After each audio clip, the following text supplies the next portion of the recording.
bonsoir à tous et merci d'assister à ce nouveau webinaire Outsiders spécial Académie, spécial Outsiders Academy, qui est consacré cette fois à la préparation physique. Alors je rappelle que le but de cette série de 5 séances est de donner des clés théoriques à nos jeunes pilotes moto, donc nos jeunes académiciens.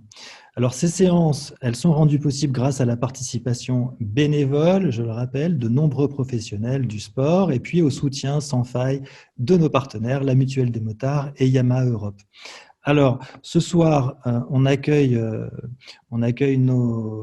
comme toujours nos cinq lauréats, les 5 académiciens qui sont Sean Binet, Aurélien Robobier, Evan, Sarah et Joey, qui donc ont été sélectionnés pour être accompagnés par toute notre équipe dans leur début de carrière de pilote moto enduro, puisqu'ils participent tous les 5 à l'EnduroKid 2021. On accueille aussi ce soir Cyril Taraga, qui est kiné, préparateur sportif, qui travaille avec des sportifs de haut niveau. On a aussi Paul Poyeton, qui est le référent pédagogique, ancien champion de France cross-country. Et puis Marc Bourgeois, team manager chez Yamaha pour la partie rallye, et puis ancien champion du monde enduro. Alors, pour rappeler l'épisode précédent, on avait vu que pour prendre soin, il fallait d'abord faire attention au carburant qu'on met dans notre machine, cette formidable machine qu'est le corps humain. Et donc, ce carburant, c'est faire attention à son alimentation. On a vu aussi qu'il faut bien s'hydrater, qu'il faut se nourrir de façon équilibrée. Et tout ça, c'est un bon point de départ pour prendre soin de soi. Alors, la compétition, elle demande d'être dans une très bonne condition physique. Et pour atteindre une condition optimale, ça demande de bien connaître son organisme, ce que l'on peut en attendre, mais sans aller jusqu'à la blessure. Alors, moi, j'ai une première question pour Cyril, parce que la dernière fois, avec Thomas Riff, j'avais demandé tout simplement comment ça fonctionne, cette machine à l'intérieur, comment fonctionne le carburant, comment ça fonctionne quand on prend de l'énergie et comment on arrive à la transformer. Aujourd'hui, notre corps, il est fait d'os, de tendons, de muscles. C'est ce qui nous permet de nous mouvoir. Comment ça marche globalement? Comment c'est organisé tout ça, Cyril? Pour répondre le plus simple possible, parce que ça sert à rien d'aller trop profond à ce niveau-là, dites-vous qu'il va y avoir plusieurs articulations qui vont permettre de se mouvoir. Et grâce aux muscles, on va permettre d'avoir une motricité qui va se mettre en place. Donc, de manière générale, grâce au carburant qui va être mis à l'intérieur, on va permettre une oxygénation, une hydratation, une nutrition aux muscles. Et de ce fait, on va pouvoir avoir du carburant pour pouvoir avancer. Savoir est-ce qu'il faut avoir un mouvement ou un autre. Dites-vous qu'il va y avoir des ligaments, des tendons, de l'articulaire et 1 milliard de paramètres qui vont être pris en compte, mais plus par les kinésithérapeutes et les médecins, parce que ça sert à rien de rentrer là-dedans, c'est très compliqué pour des jeunes. Par contre, l'un des principes à savoir, c'est que toute cette machine-là, toute cette machinerie doit être vraiment prise en compte pour pouvoir permettre d'être le plus efficace possible après sur la moto et de ne pas se blesser. Donc, il faut vraiment être bien alerte sur est-ce que vous avez mal, est-ce que vous avez mal au dos, est-ce que vous avez mal aux bras, aux jambes ou quoi que ce soit, et essayer d'en discuter, de parler un maximum avec les gens. Après, de manière générale, il va y avoir des tendons. Les tendons vont être la continuité entre le muscle qui va s'insérer sur l'os. Il va y avoir les ligaments qui vont structurer, entre guillemets, les articulations pour ne pas qu'elles partent dans tous les sens, en plus des tendons. Et le tout va faire, en fait, une structure relativement souple, mais qui doit être assez tonique et rigide à un bon moment. Ok, alors, c'est vrai qu'on a tendance souvent, quand on n'est pas suffisamment familier avec le sport, à tout focaliser sur les muscles, avoir envie d'être fort, avoir une puissance musculaire, est-ce que c'est suffisant de travailler la force, la puissance? Est-ce que Non. De manière générale, ce qu'il faut, c'est moi, comment je vais voir en fait, comment je vais parler avec un jeune, même j'ai des jeunes parfois de 11-12 ans qui font de la compétition, et comment je vais leur expliquer la chose, c'est d'apprendre à se connaître. C'est-à-dire, on va prendre déjà la pratique de la moto. Il faut savoir analyser quels vont être les objectifs d'une prise en charge, que ce soit en kiné ou que ce soit par un préparateur physique. Pourquoi? Pour qui? À quel moment de la croissance? Et surtout, pour quel événement? Donc, c'est-à-dire, là, ici, on parle de moto en enduro. D'accord? Mais ça va pas être la même prise en charge si je vais prendre quelqu'un qui va faire pour de la motocross ou si quelqu'un va faire du SX. C'est rare à cet âge-là. Mais c'est pour vous donner un ordre d'idée. Et c'est pareil, ça va être totalement différent si je vais prendre un jeune de 12, 13, 14, 15 ans qui va être fait pour du VTT, que ce soit de descente, du BMX ou aussi de l'enduro. Donc, à chaque fois, ce qui est très important, c'est que tout ce qu'on va voir très souvent sur Internet, ça va être très standardisé. C'est-à-dire qu'on va prendre un muscle, on va prendre une fonction qui est super belle, on va faire des abdos. Pourquoi on va faire des abdos? Comment? Quel va être l'impact de cet exercice-là pour la moto? Parce que l'objectif, si on fait de l'activité physique, premièrement, c'est de se faire plaisir, de ne pas se blesser et de progresser. Mais de se progresser, c'est surtout sans se faire mal. Donc, très souvent, les gens vont venir et ils vont prendre des exercices prédéfinis, des protocoles. Et on va dire, tiens, aujourd'hui, je vais faire le protocole abdos, le protocole jambes pour être solide. Mais très souvent, c'est des activités qui vont avoir aucun intérêt s'ils ne sont pas répercutés à pourquoi on le fait. Pourquoi, à quel moment et est-ce que ça va nous être utile? C'est-à-dire, par exemple, est-ce que ça va être utile de faire du crunch à longueur de journée? Si du crunch, c'est les abdos, on a les jambes levées, on vient et on se tient et on bat à fond comme ça plein de fois. Quand est-ce que sur une moto, c'est utile? À aucun moment. Par contre, travailler les abdos en déséquilibre avec plein d'exercices d'endurance, de fatigabilité pour justement garder la lucidité, d'être bien concentré et de garder sa posture sur sa moto au cours du temps, là, ça devient intelligent. On va faire du gainage, on va faire l'activité, on va travailler les muscles, les abdos, le dos, les biceps, les épaules, tout ça dans un optique qui restera toujours le même, en tout cas pour moi, ça restera toujours le même. Déjà, que ça soit ludique, pour que les jeunes puissent s'amuser en faisant, parce que la base de tout, si on ne veut pas qu'ils arrêtent à un moment donné, c'est qu'ils se fassent plaisir et qu'ils progressent avec. Et après, surtout, de faire en sorte qu'ils ne se blessent pas en faisant l'activité. Donc, trop souvent, les jeunes, je dis ça, c'est pas un procès, mais c'est un peu une réalité, c'est qu'ils veulent trop bien, trop faire. Donc, c'est-à-dire, là, vous êtes arrivé, vous êtes 5 lauréats, bravo, vous avez montré des jolies preuves, donc on croit en vous. Et très souvent, on va se dire, tiens, maintenant, il faut y aller à fond, il faut y arriver à fond, parce qu'il faut que je m'entraîne à fond pour être sûr d'être bon le jour J. Le problème, c'est que trop souvent, on va trop en faire, et le jour J, en fait, on est juste épuisé. Donc, ou blessé bien avant. Donc, c'est surtout ça qu'il va falloir bien gérer au niveau des muscles, des tendons, des os. Il va falloir respecter que ce soit sa fatigue, voir si on a eu des examens ou quoi que ce soit, on a mal dormi. Donc, on ne peut pas faire la même séance avec un jeune que s'il était en pleine forme ou en vacances. Et c'est à partir de ce moment-là que toutes les choses vont se mettre en place. Mais ça, ça s'appelle périodiser les événements. D'accord. C'est beaucoup plus complexe que juste se mettre et prendre un protocole. Bien sûr. Alors, effectivement, tu disais tout à l'heure très justement, il faut réussir à bien se connaître. Marc qui est avec nous. Et d'ailleurs, j'en profite pour dire qu'il y a aussi Margot Liobera. Salut Margot, qui nous a rejoint. Margot, grande pilote de rallye espagnol. On viendra, je te poserai des questions tout à l'heure pour avoir ton témoignage. D'accord? Donc Marc, merci de partager ton expérience toujours avec nous.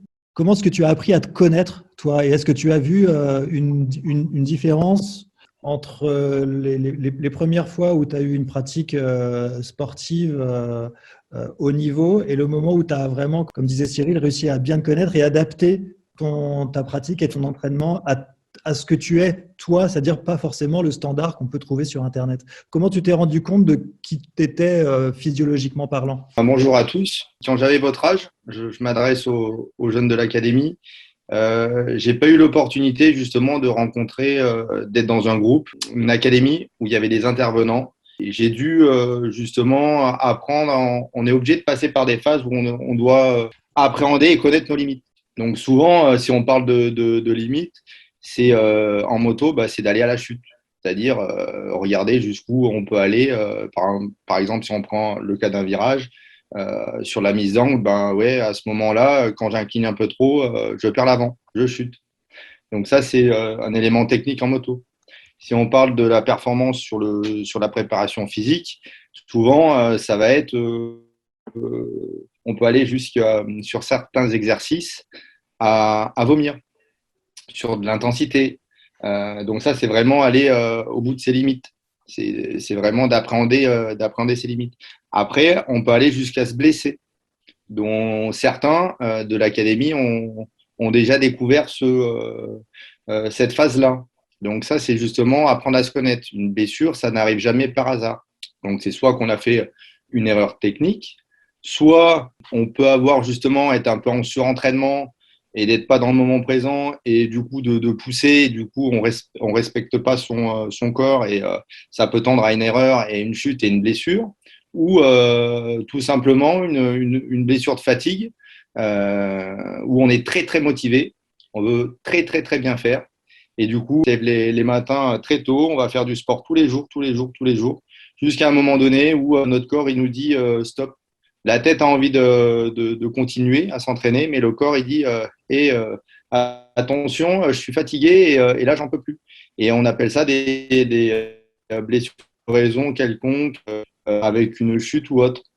Donc en fait, ça vient justement, je dirais, avec soi-même, de connaître ses limites, de s'écouter. Je dirais en termes de conseils, ce que j'ai à vous donner, c'est s'écouter. Il y a des moments où on ressent pas forcément l'envie d'aller à l'entraînement, où on se sent un peu fatigué.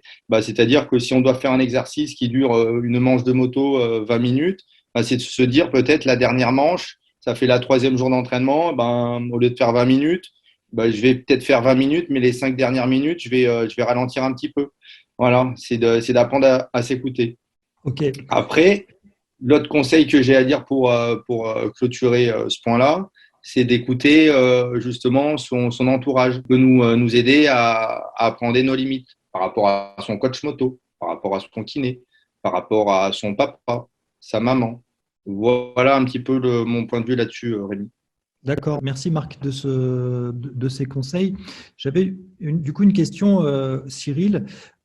On parle souvent on parle de morphologie. Est-ce qu'il y a des grands types de morphologie d'ailleurs? Est-ce que pour se connaître, est-ce qu'on peut identifier des morphologies types et on se dit bon bah moi de toute façon ma morphologie c'est celle-là, donc il faut que j'ai une approche adaptée. À leur âge, en temps normal, la morphologie, non, ils sont encore en croissance, donc il y a tout. Bien sûr, il y a un certain qui vont être beaucoup plus costauds que d'autres, mais d'un côté, ils vont être plus costauds, mais donc aussi peut-être que ils vont se fatiguer un peu plus vite que quelqu'un d'un peu plus léger. Donc, de manière générale, ce qui va être important, c'est surtout lors de l'entraînement sur la moto, que ce soit à l'extérieur, que ce soit sur un vélo, que ce soit sur un pump track, comme on en avait déjà parlé. C'est surtout la morphologie, le morphotype.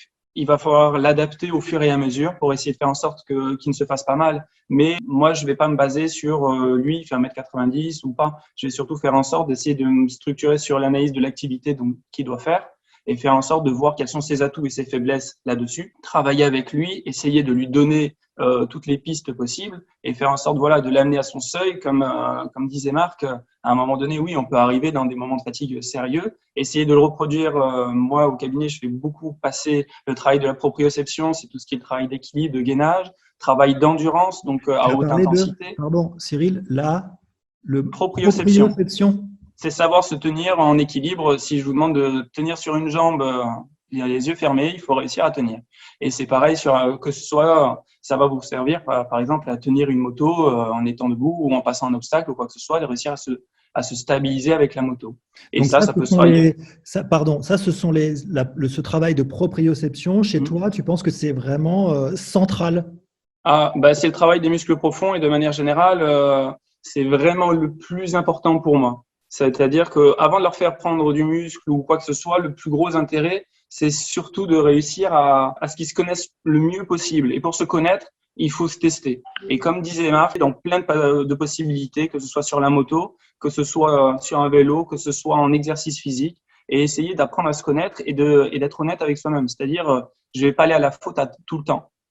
Moi, j'en ai certains qui ont beaucoup de mental, mais qui après derrière ont grandi très vite, donc ils vont pas se sentir très très forts en équilibre ou quoi que ce soit, et ils vont toujours aller presque à la faute. Donc à un moment donné, il faut recentrer la chose avec l'entraîneur, avec les préparateurs, avec ou le kiné, c'est le kiné qui le fait, mais surtout avec l'entraîneur en moto et voir un petit peu comment ça se passe. Mais après, un morphotype, ça va dépendre de l'âge, ça va dépendre s'il va être en pic de croissance, ça va dépendre de tellement de paramètres qu'on peut pas structurer, protocoler quelqu'un. D'accord. C'est trop compliqué pour moi. Merci pour cette réponse. J'ai une question de Léo qui est en ligne avec nous et du coup qui dit combien de séances de sport font ces jeunes par semaine en dehors des entraînements moto? Merci. Je vais demander à Joey de nous répondre, de témoigner sur lui. Joey, bonsoir, merci. Combien d'entraînements est-ce que tu fais par semaine sportifs en dehors des entraînements de moto? Je dirais à peu près 4-5, ça dépend de combien de fois je m'entraîne dans la semaine. Parce que si je fais de la moto, je fais pas forcément l'entraînement sportif le même jour. Mais sinon, j'essaye, dès que j'ai une journée où je fais rien, de toujours faire du sport tous les jours maintenant. J'essaye de m'y fier, quoi. Donc, du gainage, des poids du corps, des haltères, et du cardio aussi. J'essaye pas de rester sans rien faire un jour, quoi. Dès que je fais pas de sport, je me mets, quoi. Dès que je roule pas. Ok. Merci Joey. Du coup, une question qui vient aussi, Cyril, par rapport à ça, c'est, tu disais, il n'y a pas de morphotype à cet âge-là, pas vraiment, on ne peut pas encore en parler parce que c'est encore des corps en construction, enfin évidemment en pleine croissance, etc. Mais justement, ça c'est peut-être une question qui s'adresse aussi, dont la réponse pourra servir aux parents, c'est où est-ce que l'enfant, le jeune, l'ado, le jeune adulte, il en est dans sa croissance et est-ce qu'il y a des choses auxquelles il faut faire particulièrement attention en fonction du stade justement où ils en sont? Parce que je pense qu'on ne peut pas forcément attendre la même chose du corps et j'imagine en fonction de son stade de croissance. Oui, ça c'est un des principes pour lequel j'essaie de faire le plus attention avec les jeunes, c'est que en fonction de la période de la croissance, il va y avoir des douleurs qui peuvent apparaître spontanément parfois ou qui sont pas à l'heure actuelle scientifiquement hyper bien prouvées. Mais par exemple, très souvent chez les jeunes filles, j'ai des douleurs de genoux. Donc bizarrement, c'est pile les moments où il y a des pics de fatigue et en même temps des pics de croissance. Donc ça, c'est ce que j'ai vu chez pas mal de sportifs, chez les handballeuses. Et donc très souvent, c'est une période où je demande d'être en mode off. C'est-à-dire que je vais faire des exercices, on va travailler autre chose, mais on va pas travailler d'impact. Donc, on va toujours faire en sorte d'essayer d'être malléable c'est pour ça qu'en réalité, il n'y a pas de protocole prédéfini. On va devoir s'adapter aux jeunes à chaque fois. Donc, c'est-à-dire que si le jeune a des douleurs articulaires, très souvent, il peut y avoir des pics de croissance. S'il a une fatigue générale, c'est aussi peut-être un pic de croissance. C'est pas marqué comme un warning le matin et on se lève, on est en croissance, quoi. Donc c'est à nous d'être à l'écoute, les parents ou nous. Si on voit que l'enfant tout d'un coup il a une moins bonne tolérance, il a une fatigabilité plus importante, c'est à nous d'aller discuter avec, d'aller faire attention parce que lui il sait pas ce qui lui arrive. Et voir un gamin qui prend parfois 10 à 20 centimètres, par exemple là ces derniers temps, on a eu le Covid, comme tout le monde le sait. Il y a eu des périodes où personne n'a pu rouler. Et pendant ces périodes, moi ça m'est arrivé d'avoir un ou deux jeunes qui en 4 mois ont pris quasiment 8 cm, quoi. Donc, ça veut dire que quand ils sont retournés sur leur sport, il y avait 8 cm d'écart, quoi. Donc, tout d'un coup, on n'est pas pareil. On n'a pas la même fluidité, les mêmes proportions. On se gère pas pareil sur un vélo, sur une moto. Et à partir de ce moment-là, on a l'impression de se retrouver gauche. Et c'est ce qu'il faut voir. C'est pas que la personne ne veut pas bien faire ou qu'il est juste fatigué, qu'il faut à ce moment-là tirer très fort dans un coin. C'est qu'il faut aussi qu'il se réadapte à la croissance, bonnement. Et ça, c'est quelque chose qui est très important à prendre en compte pour moi. C'est que lorsqu'un jeune va venir, la première chose que je vais lui demander, c'est comment il va. Avant de commencer à me dire, je vais lui faire ça. Parce que de manière générale, je vais peut-être avoir un protocole, un programme magique, mais la réalité, c'est que s'il me dit ça va pas, j'ai mal quelque part ou je me sens pas bien, ça fait quelque temps parce que au bout d'un moment, on arrive à avoir une relation particulière où on a des vrais échanges, et à ce moment-là, c'est à moi de me remettre en cause dans l'eau, quoi. Ça sert à rien d'aller taper dedans ces jours-là, clairement. Donc après, savoir quand, j'ai pas une réponse définie. Il va avoir ça, il va se lever, il va vous dire ça parce qu'il y a un pic de croissance. Mais c'est sûr que là, tous les lauréats, ils sont dans la zone, quoi. Ok. Ah, Aurélien, tu avais une question à poser. Oui, je voulais lui demander si c'était normal que quand je m'asseyais longtemps, que quand je me levais après, quand je marchais, ça me faisait mal aux chevilles. Comment tu t'assois déjà? Est-ce que tu es assis sur une chaise normalement? Ça dépend. De manière générale, ça dépend. Est-ce que tu as eu des chutes? Est-ce que tu as eu des moments donnés où tu as fait des atterrissages où tu n'étais pas bien placé sur les cales? Est-ce que tu as eu des moments donnés où tu as mis la cheville complètement comme ça et ça a tapé dessus et voir si tu as un petit peu mâché le cartilage? Ça peut arriver. Est-ce que tu es sorti ou rentré dans une ornière en mettant le pied fort? Tous ces petits paramètres-là peuvent expliquer que tu as une douleur. Mais de manière générale, comme je t'ai dit, pour un genou, ça peut aussi aller, le cartilage de croissance, il n'est pas que dans le genou, il est dans tout le corps. Donc, peut-être que chez toi, c'est prédéfini sur cette zone-là. Donc, après, ce qu'il faut faire, c'est d'évaluer, est-ce que ta douleur, elle est, si tu dis sur une échelle entre 0 et 10, tu te dis, oula, j'ai presque mal à avoir 8 sur 10, à ce moment-là, on va peut-être regarder, aller revoir le médecin, revoir ton kiné, revoir tout ça, pour essayer d'évaluer qu'est-ce qui se passe. Mais si après, c'est qu'une gêne qui part au bout de 3-4 minutes, on va la suivre, parle-nous-en, on essaie de voir au fur et à mesure comment ça se passe, et à partir de là, on analyse si on voit que ça monte À ce moment-là, on va vérifier tout ça. Mais malheureusement, parfois, la croissance, ça vient à un endroit quand ça peut aller à l'autre. Hein. Les douleurs se diffusent. J'ai pas une réponse prédéfinie, Aurélien. C'est très, très, très difficile de pouvoir expliquer à chaque fois où ça va sortir. Ok. Donc, c'est à vérifier, à surveiller et surtout à en parler avec tes parents le plus possible pour toujours voir. Et si ça dérange sur la moto ou d'autres activités, il faut toujours nous tenir au courant. Okay. Mais souvent, c'est si tu mets les pieds un petit peu dans des positions un peu extrêmes, ben le cartilage, il n'aime pas trop ça. Donc, c'est pas qu'il faut pas le faire, mais quand ça dure longtemps, ça peut faire mal. Merci Cyril. Margot, toi, déjà depuis combien de temps est-ce que tu fais de la moto?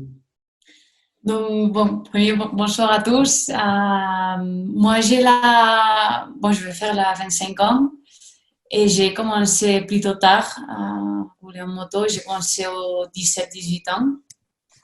Mais c'est juste au moment où j'ai parti dehors de chez moi pour faire l'université. Donc, du coup, c'était pas... Bon, j'allais chez moi chaque week-end, mais c'était pas... Bon, j'ai eu des étapes d'examen, étudier dehors en Italie, donc du coup, c'est pas des années nettes. Mais ce que j'ai fait du moment zéro, quand j'ai vu que j'aimais beaucoup la moto et que vraiment je voulais foncer, ça a été juste m'entourer de gens professionnels, d'un entraîneur personnel qui lui faisait entraîneur à Cyril Després quand il gagnait le Dakar en moto. Donc, du coup, il sait parfaitement ce que j'ai besoin. Et aussi avec une personne qui contrôlait beaucoup la nutrition. Un peu, moi, je ne savais rien de la moto.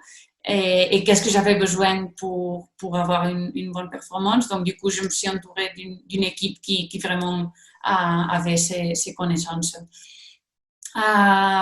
C'est très important d'avoir ce type de gens parce que tu t'organises l'année et ça dépend des courses que tu vas faire un type d'entraînement ou un autre, ou tu vas foncer plus avec la moto ou tu vas foncer plus avec le poids des séances de gym ou je sais pas, au cardio, ça va beaucoup varier. Donc du coup, c'est basique que vous ayez quelqu'un comme Cyril et il est génial. Donc du coup, une autre chose très importante que je crois que vous ne l'avez pas dit et vous que vous êtes très très jeune, c'est très difficile ce que je vais vous dire, mais il faut le faire, c'est dormir.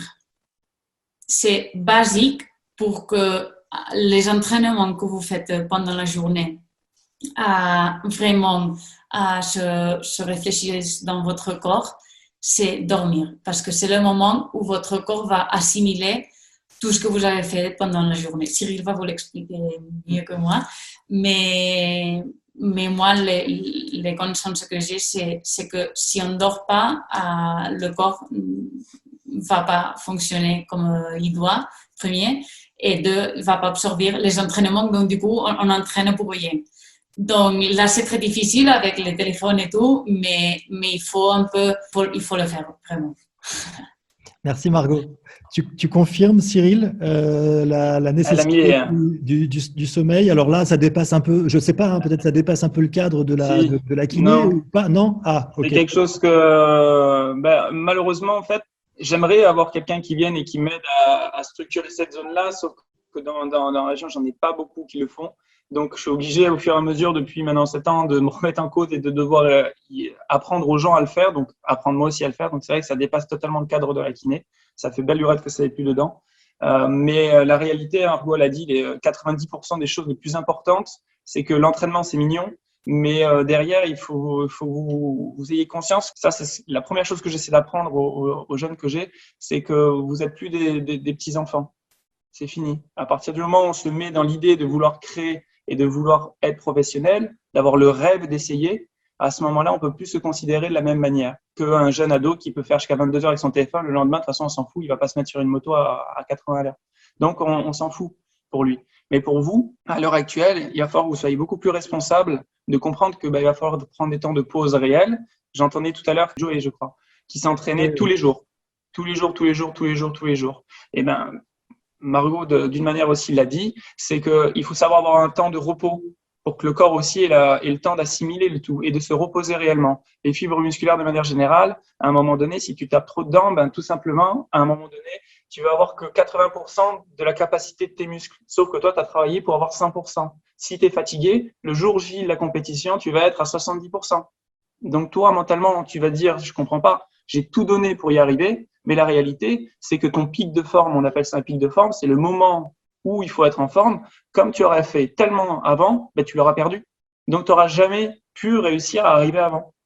Donc il faut faire attention à avoir des temps de repos. Le repos, l'hydratation, voilà. Moi, les mots que j'ai marqués en pensant à ce webinaire, c'est être responsable un petit peu de soi, c'est-à-dire il faut grandir un peu plus vite, malheureusement pour vous. C'est que il faut vraiment que vous ayez conscience que vous avez une chance inouïe, que cette chance, comme disait Marc aussi, moi, quand j'étais aussi sportif, j'ai pas eu la chance d'être structuré et c'est très compliqué. Donc vous avez cette chance. Essayez de prendre ce qu'on vous dit maintenant parce que ça va vraiment beaucoup vous aider. Et quand on vous dit qu'il va falloir structurer les choses, être un peu plus responsable, à mieux dormir, à bien vous hydrater, à pas faire n'importe quoi, ça fait partie en fait du job quoi, pour réussir. Et pour le jour J, ben, être content d'être en haut du podium. Okay. Mais c'est un gros travail aussi en amont à la maison, bien se préparer, à bien se connaître, à mettre une routine en place pour avant, pendant les compétitions ou après, pour bien visualiser la chose. C'est beaucoup de travail, mais oui, c'est pas juste aller soulever, faire du gainage et monter sur une moto, être à fond. C'est beaucoup plus compliqué. Du coup, pardonnez mon français, ça fait beaucoup de temps que je parle Il est pas. parfait. Mais mon entraîneur toujours me disait, il y a l'entraînement visible, que peut-être c'est le gym, la moto, les courses, et après il y a l'entraînement invisible, que seulement vous voyez, que c'est la nourriture, le dormir, peut-être des séances de, je sais pas, de mental pour s'entraîner à les moments de stress après course ou peut-être les moments de stress pendant la course, tout ce qui est invisible que seulement vous voyez, c'est presque pareil ou plus important que le reste. Clairement. Mais il faut être ça, et ça, pour moi, c'est ce qui marque la différence. Parce que vraiment, c'est où on absorbe tout l'entraînement et où on fait fonctionner vraiment notre corps correctement. C'est ça qui va déterminer que notre corps va rendir au maximum. Et ici, c'est en jeu la personnalité de chacun de vous, de jusqu'à quel point vous voulez profiter de cette opportunité que vous avez, parce que très peu de gens peuvent. Donc, du coup, quel est votre niveau de je ne sais pas comment on appelle en français, d'implication. Oui, c'est ça. Merci beaucoup. Merci Margot. Marc, tu voulais intervenir aussi? Juste une petite parenthèse pour rebondir sur ce sujet-là. Une petite anecdote dont Paul est témoin. C'était mon sparring partenaire pendant mes dernières années. Et mon entraîneur, il y a quelques années, me dit bon Marc, on est en fin de saison, on va regarder tes points faibles, tes points forts et on va faire ton planning. Donc du prochain mois. Ok, pas de problème. Donc le lundi, tu feras 3 séances de sport. Donc dans les séances de sport, j'avais une séance de musculation, une de cardio et une séance moto de qualité qui durait pas très longtemps. Le lendemain, il me dit 3 séances de sport également, une de muscule, une de moto et une d'étirement. Étirement fait partie de l'entraînement. Le 3e jour, il me dit là, tu vas faire un tour le matin, une séance de vélo tranquille, l'après-midi, tu fais rien, c'est ton travail. C'est-à-dire tu te reposes. Et là, je l'ai regardé et je lui ai dit mais comment ça, je fais rien? Bah oui, tu dois te reposer. Et le surlendemain, c'est pareil, c'est la pause. Et ça fait partie de ton entraînement de te reposer. Et une fois qu'on a conscience de ça, pour rebondir sur ce que disait Margot, c'est de savoir s'écouter. Et je vous garantis que c'est une des clés du succès, dans le sens où on gagne du temps, dans sa progression et dans la prévention des blessures. Ok. Voilà. Merci. Après, Paul je pense que par rapport aux jeunes, peut conclure sur peut-être ce point-là. Paul, qu'est-ce que tu en penses? Attendez, juste un tout petit truc avant. On a une question de Thomas qui dit: on doit s'arrêter de faire des séances de sport combien de jours avant la course? Cyril, est-ce que tu peux répondre du coup à cette question, faire profiter à tout le monde de la réponse que tu as donnée en direct aux spectateurs? De manière générale, comme dit Marc, tout va être périodisé, tout va être bien structuré juste avant une compétition. Mais il n'y a pas obligatoirement un arrêt. On peut faire de l'activité beaucoup plus légère, quasiment à poids du corps, pour juste réactualiser, réactiver un petit peu. Parfois, je vais faire du travail où s'il y a des spéciales qui ont été connus ou des circuits qui sont connus, on va faire des petits exercices de quelques minutes très légers avec un tout petit peu d'autre intensité qui n'entamera pas une personne, où en fait on fait de la visualisation mentale en même temps. Donc, c'est-à-dire, on se remet sur la situation d'être sur la moto, presque les yeux fermés, réussir à faire des jumping jacks, n'importe quoi, mais très léger. C'est pas le moment en fait où on va gagner quelque chose. On va pas gagner un gain musculaire de force ou d'endurance ou quoi que ce soit. L'endurance, ça se travaille en pré-saison et après on le maintient, quoi. On le maintient. Mais juste avant une course, c'est pas là où on gagne musculairement ou physiquement parlant. Par contre, on peut travailler pour rassurer et mettre une routine en place mentalement parlant. Et donc ça va être utilisé. Mais c'est pas obligatoire de s'arrêter, de ne rien faire et d'attendre, parce que c'est le pire, c'est là où on gamberge et après quand on arrive sur la moto, on est crispé, on fait rien. Ok.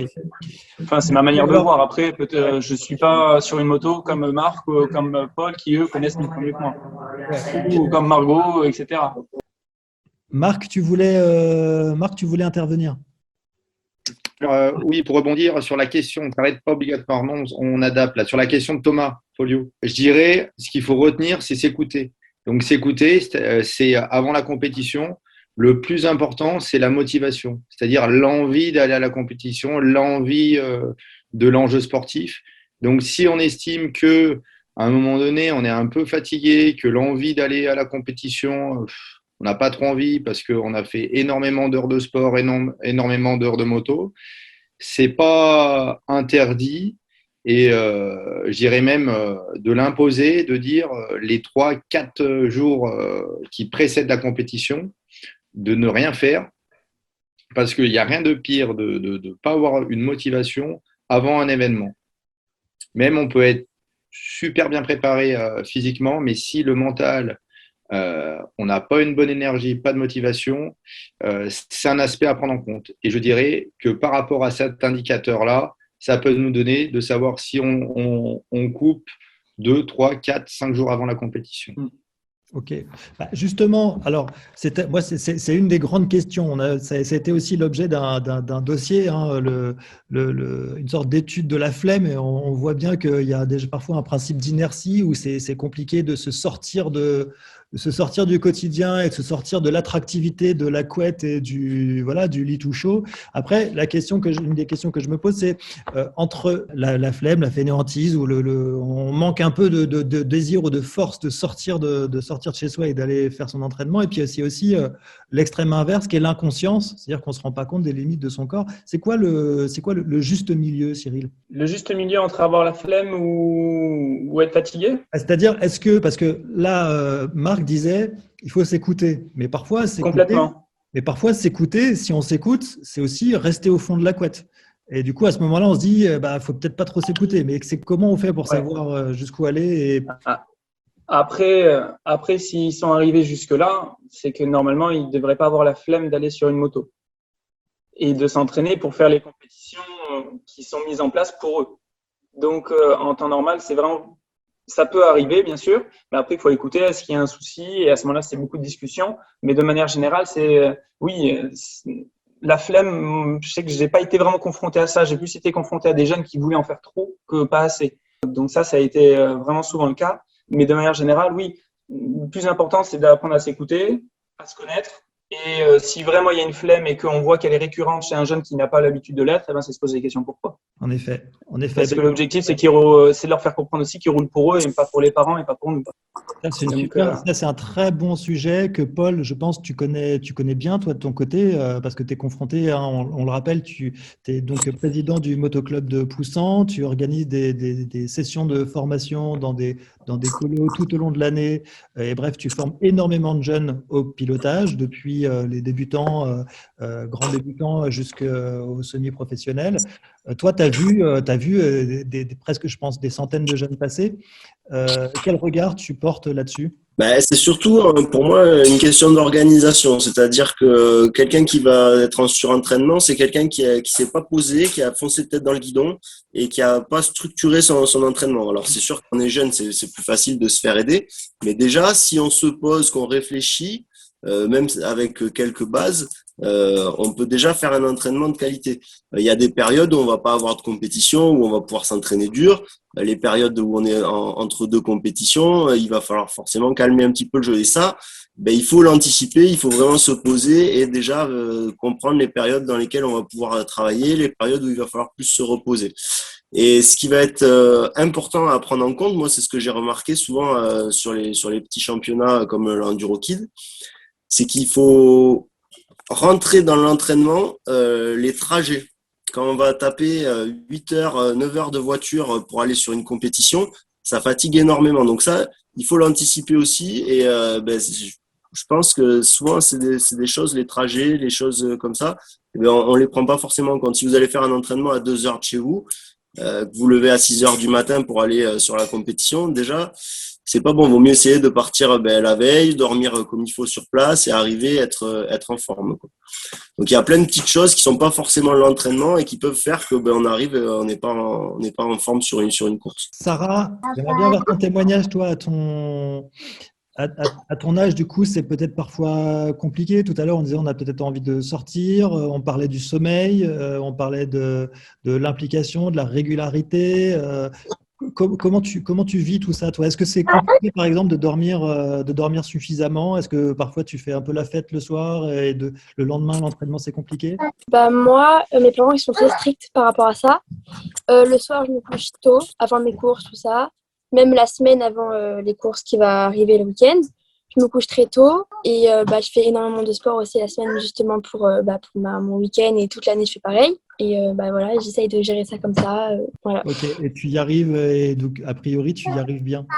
Sean, de ton côté, comment ça se passe? Est-ce que tu réussis à bien te reposer la veille des compétitions? Est-ce que tu arrives à appliquer les conseils dont on parle depuis tout à l'heure? Est-ce qu'il y a des choses qui sont nouvelles pour toi? Oui, là, vous avez parlé de choses que je ne connaissais pas, mais j'essaye de bien, avant la course, de bien me reposer pour être en forme et pas arriver là-bas tout fatigué. Ok, merci Sean. Cyril, qu'est-ce que tu peux donner comme on a affaire à des jeunes, les conseils, les choses qu'il faut absolument qu'ils retiennent? Donc là, moi, j'ai retenu le sommeil. Quels sont vraiment les conseils essentiels? Et c'est long, ça, comme question. C'est compliqué. Ouais, j'imagine. Les plus essentiels, déjà, que ce soit Paul, il a bien dit, déjà se poser la question de quand est-ce qu'on est dans la période de compétition, est-ce qu'on est vraiment loin de la période ou pas? Première chose. Après, moi, ce que j'avais noté, en fait, que je voulais qu'ils retiennent, c'était déjà qu'ils se disent que ils font de la moto, ok, mais il faut faire aussi d'autres sports à côté pour pouvoir préparer la moto. Le vélo, on en avait parlé beaucoup avec Paul à un moment donné. Ça permet vraiment de diversifier les sports, et donc c'est toujours très très bon au niveau du corps, pour la croissance, pour tout. Pas faire qu'un seul sport, c'est vraiment un truc que je trouve important à retenir. Après, c'est de travailler, par exemple, parce qu'il y a certains qui parlaient en musculation, à un moment donné, il faut en parler, c'est travailler la majeure partie du temps à poids du corps. Ça sert à rien d'aller mettre du poids, honnêtement, pas à votre âge. Je trouve pas ça le plus judicieux, sinon de bien être suivi, ne pas le faire tout seul à la maison pour pas se blesser. Tu as déjà rencontré des jeunes ados faire de la muscu à leur âge? Oui. Ah Oui. Ok. Même beaucoup. Ouais. À la maison, ils avaient les gants, ils vraiment allaient sur le banc de papa et maman et ils essayaient d'envoyer le développé couché. Ouais. Ah oui, ok. Ouais. Ah ouais, ou faire des squats, et malheureusement, c'est des mouvements qui sont assez compliqués à bien faire, donc il faut bien les connaître pour les faire. Donc, à poids du corps, mécaniquement, c'est difficile de se blesser quand même sur un squat, puisqu'il n'y a pas de poids. Mais voilà, en faire énormément. Après, apprendre à se connaître, comme dit Marc, c'est vraiment l'une des choses les plus importantes. Donc, parfois, se tester, prendre un vélo et faire, je sais pas, des montées un peu difficiles, 50 fois la même montée, et voir à quel moment on commence un petit peu à être cramé, et se dire, tiens, j'en ai réussi 20, je vais essayer au fur et à mesure d'en faire 21, puis 22, puis 23. Essayer de faire un peu une routine, mettre en place une routine sportive, en plus de la moto. Après, voir en fonction du nombre d'entraînements que vous allez avoir. Et après, ouais, c'est vraiment la répétition de plusieurs sports en plus de la moto et apprendre à se connaître au maximum. Voilà. Et discuter avec avec l'entourage le maximum. Ok. Et alors, du coup, pour réussir à se connaître, tu disais, par exemple, là, je faire 50 fois la même montée. Est-ce qu'on peut prendre des notes pour se connaître, se dire… Oui, on peut, par exemple, des questions simples, c'est on prend une feuille et on se dit, voilà, sur la moto, aujourd'hui, quels a été mes atouts, quelles ont été mes faiblesses. Déjà, apprendre à voir un tout petit peu. Un virage à plat, je suis pas bon. Je me sens pas bien sur la moto, je suis trop sur l'avant, trop sur l'arrière, je suis pas bien.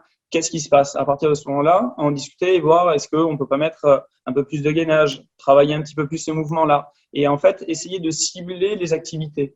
C'est-à-dire que très souvent, je vais prendre une activité, je vais demander les points forts et les points faibles avec leurs mots et leur demander, voilà, comment vous vous sentez quand vous faites cette activité, cette action, cette action, cette action? Quelles sont vos peurs dedans? Et est-ce que vous avez des douleurs au dos, aux jambes, aux avant-bras?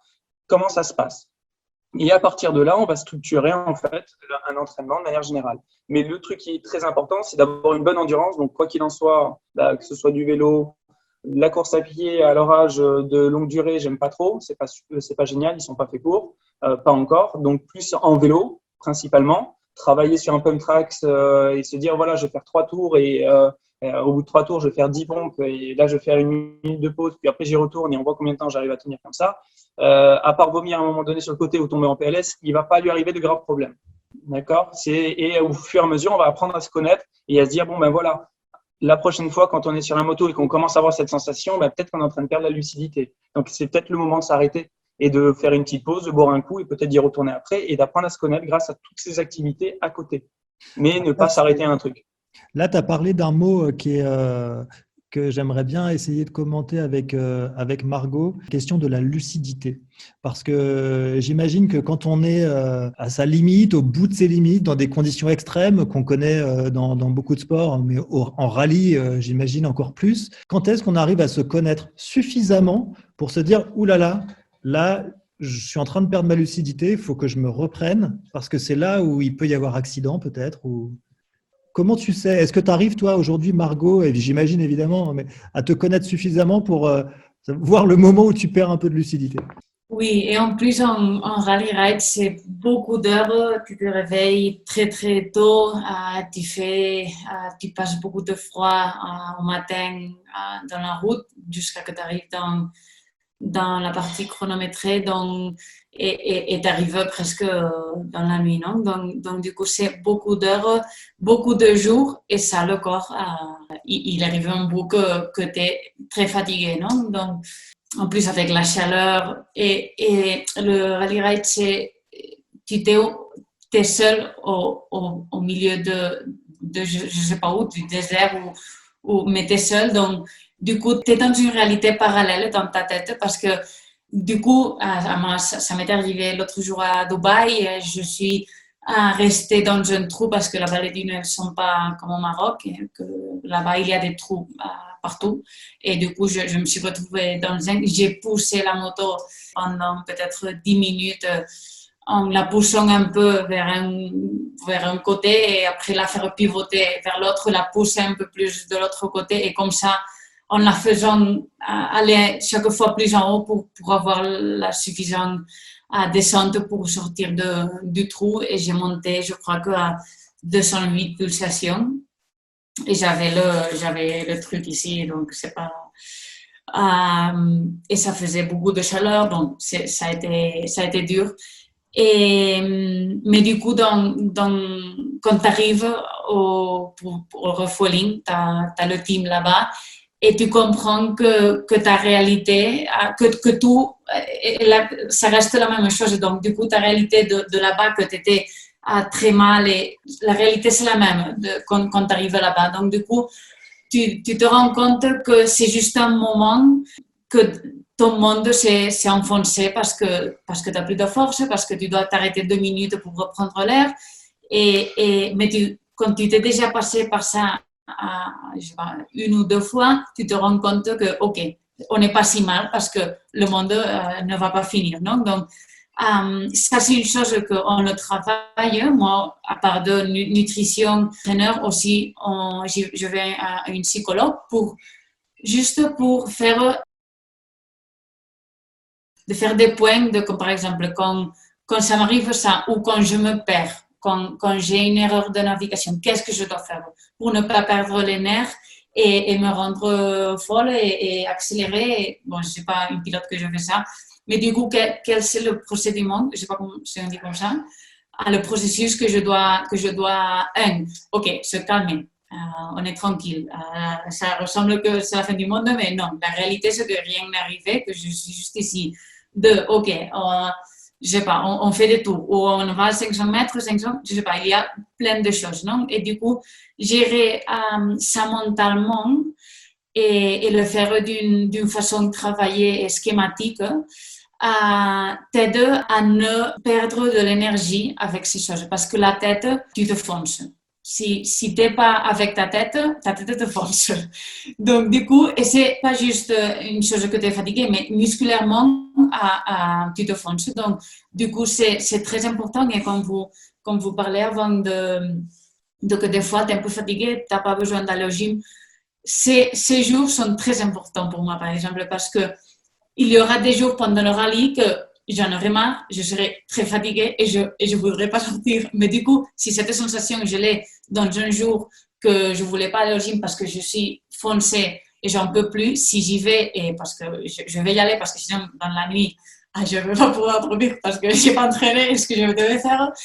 Et s'entraîner ces jours que tu n'as pas envie, ça, tu vas le retrouver en course. Et peut-être tu tombes et toute la fatigue vient sur toi et tu dois aller avec de l'attitude. Donc, du coup, ces entraînements sont très, très importants aussi. Merci Margot. Ok, donc on voit bien, et ça c'est quelque chose dont j'ai eu le témoignage souvent dans les sportifs de haut niveau. C'est ouais, je sais que c'est quand l'hiver, quand il pleut, etc. C'est difficile de s'entraîner. On passe pas forcément un bon moment, mais on le retrouve après. C'est-à-dire que c'est quelque chose, on en cueille les fruits plus tard. Cyril, j'avais une question à te poser. Alors là, on a un petit peu empiété sur le terrain de Sergio, sur la préparation mentale, sur la prévisualisation, etc. Mais c'est pas grave parce que de toute façon, on creusera les choses. Mais est-ce qu'il peut y avoir à des moments, on parlait d'éventuelles pertes de lucidité, mais on sait bien que le corps et l'esprit, c'est deux choses qui sont évidemment intimement liées. Est-ce qu'il y a des exercices qu'on peut faire avant une course, par exemple, quand on est extrêmement stressé, ou à un moment donné, à un ravitaillement, on se rend compte qu'on a fait un mauvais moment, ou juste après une spéciale, etc. Qu'est-ce qu'on peut faire peut-être comme exercice pour se détendre ou pour retrouver un peu les pieds sur terre? Ma méthodologie, c'est que j'ai la chance de pouvoir avoir les jeunes très souvent avec moi.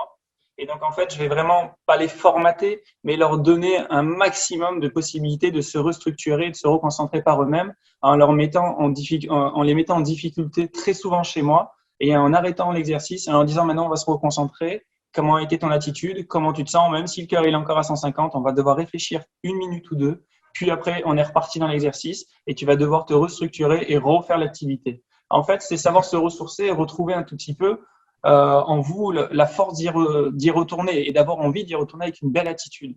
Donc, c'est sûr que c'est pas simple du tout. C'est une vraie routine à mettre en place au fur et à mesure. Souvent, ça va être un petit peu une routine de prévisualisation, mais ça, pour le coup, je vais pas rentrer dans ce sujet parce que Sergio, il va m'écorcher vif et il est beaucoup plus technique que moi là-dessus, donc il aura bien plus les mots pour l'expliquer. Mais la réalité, oui, c'est qu'il faut vraiment se dire que la course, c'est très souvent important d'essayer de la faire quelques fois dans sa tête. Et c'est pour ça que les temps de repos, la nuit, tout ça, il va falloir réfléchir à ce qui s'est passé. Très souvent, moi, j'aime expliquer l'échec aux jeunes. Leur dire que l'entraînement, s'il y a des échecs, c'est génial parce que c'est comme ça qu'on se construit. Donc, c'est pas l'échec, la chute, attention. Je vous souhaite vraiment pas de tomber, mais de se dire bon j'ai pas passé le virage comme je voulais, j'ai pas fait la spéciale comme je voulais, et maintenant il va falloir que j'étudie et que je réfléchisse comment j'aurais dû passer, quel serait l'idéal pour y arriver. en course, il y a tellement de faits de course que l'idéal, on n'y arrive pas souvent, mais il faut y tendre. Et ça se travaille à l'entraînement, ça se travaille tous les jours. Si quand vous allez à l'entraînement, vous êtes à 40%, le jour J et le jour de la course, vous êtes plein d'entrain, vous mettez à 100%, votre moto, elle sera adaptée pour quelqu'un qui a 40% de ses capacités et pas à 100%. Ça, je l'ai vécu déjà, où j'ai eu des jeunes qui m'ont dit je comprends pas, la moto, c'est pas la même. Si, c'est la même que celle, sauf que maintenant, tu te mets à 200% dessus, alors qu'avant, tu n'y étais pas. Donc, les suspensions, c'est pas les mêmes d'un coup. Ou plein d'autres choses, mais ça, Paul ou autres en parleront 1000 fois mieux que moi, mais je l'ai déjà ressenti et revécu avec certains, donc c'est pour ça que je peux le dire. Voilà, essayer de se mettre le maximum de fois dans une condition de compétition pour essayer justement d'apprendre à se connaître, tout bonnement. Ok, merci Cyril. C'est ça la routine. La routine, la répétition. Et la progressivité. D'accord. Il est 20h57, à 3 minutes de la fin de ce deuxième webinaire. On va procéder à la traditionnelle séance de « Est-ce que vous avez tout compris ?» les académiciens, et qu'est-ce que vous avez retenu? Alors, on va commencer avec Aurélien. Aurélien, qu'est-ce que tu as retenu de cette séance de ce soir? C'est pas un piège, hein, ça peut être un truc trop simple. Qu'il fallait pas que faire de la moto, parce qu'en général, je fais un peu de vélo par-ci par-là, mais je fais pas plus d'efforts que ça, et je fais souvent beaucoup de moto. Et du coup, c'est le fait d'arrêter un peu de faire de moto pendant quelques jours et après faire autre chose. Ok, c'est ce que tu as retenu. Merci Aurélien de ton témoignage. Joey, qu'est-ce que toi tu retiens et qu'est-ce que tu vas mettre en application dès demain ou après-demain? Ce que je retiens surtout, c'est les temps de repos. Je vais respecter quand même les temps de repos, mais des fois peut-être pas assez. Et ça m'arrive de m'entraîner plusieurs jours d'affilée, par exemple. Donc, je vais essayer de les respecter et voilà, surtout le repos. Ouais. D'accord, merci Joey. Evan, qu'est-ce que tu as retenu de ton côté et qu'est-ce que tu vas tâcher de mettre en place? Moi, j'ai retenu que avant la course, il faut être super motivé pour faire des meilleurs temps. Et... De tout ça, tu as retenu la motivation. Ok, très bien Evan. Sarah, de ton côté? Moi, j'ai retenu que faire des pauses avant, enfin pas vraiment des pauses, mais moins faire de sport avant des courses, donc les week-ends. Voilà. Et ça t'arrange? Non, ça m'arrange pas du tout. Non, c'est. D'accord, ok. Je savais pas. Très bien. Merci Sarah. Sean, de ton côté, qu'est-ce que tu as retenu? Moi, j'ai beaucoup retenu, c'est pour les temps de pause et puis je vais essayer de bien les mettre en application pour être vraiment en forme pour les courses. Ok, parfait. Ouais. Merci Sean. Bon, on arrive à 1 minute de la fin. Je vais peut-être laisser à notre Marc Bourgeois national le mot de la fin, peut-être un petit témoignage. En tout cas, merci à tous d'avoir participé. Je laisse la parole à Marc. Donc, merci à vous tous d'avoir été présents et à l'écoute et bienveillants à travers nos lauréats. Moi, le petit mot de la fin pour conclure, c'est de vraiment garder à l'esprit, fait un sport, on tend vers du haut niveau, mais avant toute chose, c'est l'envie, c'est de faire de la moto, que ça soit un jeu, que ça soit du plaisir. Le jour où ça devient plus du plaisir, c'est un indicateur justement pour faire une petite pause. C'était le petit mot de la fin, Rémi. Ok, merci beaucoup Marc. Cyril, est-ce que tu veux ajouter quelque chose? En tout cas, je remercie beaucoup d'être là aux côtés des académiciens, de donner tes conseils et d'avoir pris le temps d'être avec nous ce soir. C'est avec plaisir. Marc a tout dit pour moi. Le premier truc à retenir, c'est faites-vous plaisir. C'est génial ce que vous faites, ce que vous pouvez faire, donc régalez-vous. Ok, parfait. Merci beaucoup Cyril. Merci Marc, merci Margot d'avoir été là ce soir. Merci Paul aussi d'avoir été là encore une fois et toujours fidèle à nos côtés. Merci à tout le monde. Merci à nos partenaires, la Mutuelle des Motards et Yamaha. Donc je vous dis à dans 15 jours pour des questions de communication, image. On vous dira tout sur les réseaux sociaux, sur comment entretenir votre page Facebook, prendre soin de votre image sans vous confondre vous-même avec votre propre personnage. Bonne soirée à tous et puis à la prochaine.